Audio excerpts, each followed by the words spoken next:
এখানে দেখতে হবে সুগেন্দুর কোন ফলোয়ার আছে কিনা। এই গরুটা ক্ষমতায় আসার পরের থেকে বাংলাদেশের বিরুদ্ধে হুমকি দিচ্ছে, যুদ্ধ করব, দখল করে নেবে, এটা তোমার বাপের দেশ, তুমি দখল করে নেবা। আর আমরা যদি বলি আমরা আসাম, ত্রিপুরা, মেঘালয়, সেভেন সিস্টার সব দখল করে নেব, তখন কি বলবা? আমরা তো সেটা বলছি না।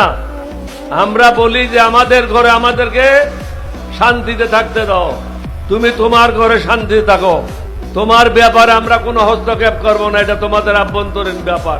কিন্তু তোমরা প্রতিনিয়ত আমাদের আভ্যন্তরীণ ব্যাপারে হস্তক্ষেপ করে যাচ্ছ।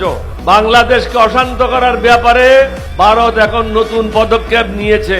শহীদ রাষ্ট্রপতি জিয়াউর রহমানের সময় কাদের সিদ্দিকী সহ আওয়ামী লীগের অসংখ্য নেতাকর্মী ভারতে আশ্রয় নিয়ে ব্রাহ্মণবাড়িয়া থেকে আরম্ভ করে ময়মনসিংহ পর্যন্ত বর্ডার অস্থিতিশীল করেছিল। এটাকে ঠিক করতে আমাদের অনেক কষ্ট হয়েছে।